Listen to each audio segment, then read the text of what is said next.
नमस्कार। आज हम एक बहुत ही दिलचस्प और थोड़ी कह सकते हैं डरावनी कहानी पर बात करने वाले हैं।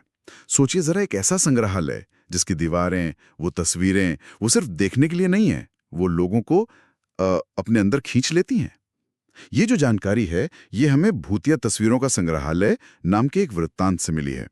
कई साल बंद रहने के बाद ये जगह सरकारी हुक्म पर फिर से खुलती है। अब शहर में माहौल तो उत्सुकता का है, पर कुछ पुराने लोग हैं जो डरे हुए भी हैं। शायद उन्हें इन जिंदा तस्वीरों का राज पता है।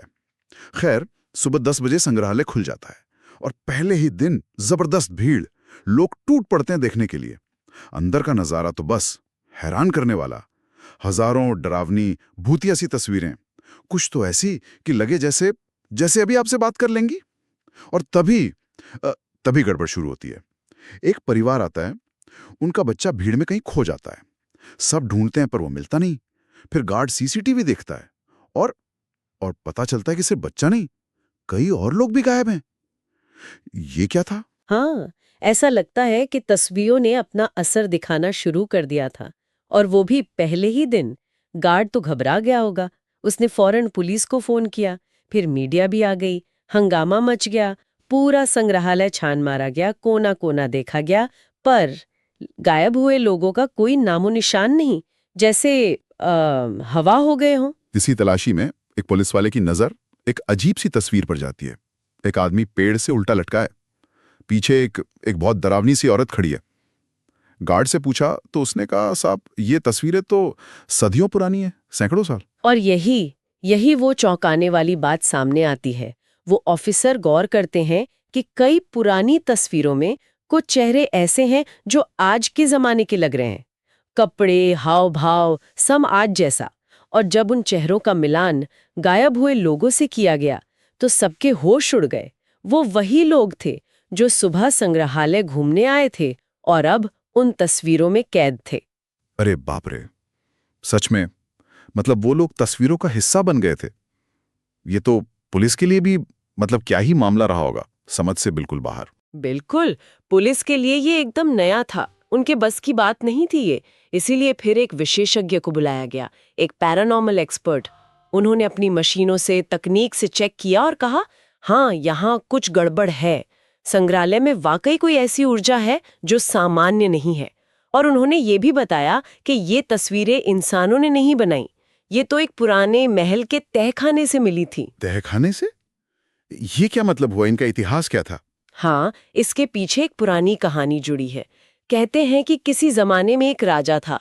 उसने एक जादूगर से ये तस्वीरें मनवाई थीं। हाँ। और उस जादूगर ने राजा के दुश्मनों को उनकी आत्मा समेत जिंदा ही इन तस्वीरों में कैद कर दिया था।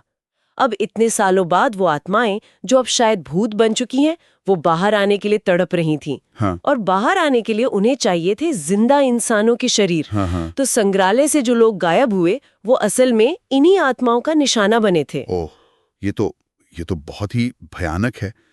तो क्या उन बेचारों को बचाने का कोई रास्ता नहीं था? विशेषज्ञ ने एक तरीका बताया। उन्होंने कहा कि तस्वीरों में जो आज के लोग दिख रहे हैं, उनकी छवियों को मिटाना होगा। और ये काम फौरन करना होगा, पलक झपकते ही। इसके लिए एक खास किस्म का केमिकल पाउडर इस्तेमाल करने का फैसला हुआ, जो रंग को तुरंत गायब कर दे। पर मुश्किल ये थी कि ये पाउडर सभी तस्वीरों पर एक साथ पड़ना चाहिए था, एकदम एक ही वक्त पर। एक साथ इतनी सारी तस्वीरों पर ये कैसे किया गया होगा? एक प्लान बनाया गया। जितनी भी तस्वीरों में लोग कैद थे, हर तस्वीर के सामने एक एक पुलिस जवान को तैनात किया गया। सबके हाथ में वो पाउडर था। फिर विशेषज्ञ के इशारे पर ऑफिसर ने हवा में गोली चलाई। गोली की आवाज वही सिग्नल था। आवाज सुनते ही सारे जवानों ने एक साथ तस्वीरों पर पाउडर फेंका। अच्छा, और फिर क्या हुआ उसके बाद? उसके बाद तो पूरे हॉल में पाउडर का धुआं भर गया। कुछ नजर नहीं आ रहा था। और जब वो धुआं हटा तो जैसे कोई चमत्कार हो गया हो। सारे गायब लोग वो सब तस्वीरों के सामने खड़े थे, सही सलामत। लोग खुशी से चिल्ला उठे, अपने लोगों को वापस पाकर, लेकिन कहानी यहाँ खत्म नहीं हुई। असल गड़बड़ तो अब शुरू हुई। जैसे ही लोगों को बाहर निकालना शुरू किया, अचानक गोलियां चलने लगी। भगदड़ मच गई।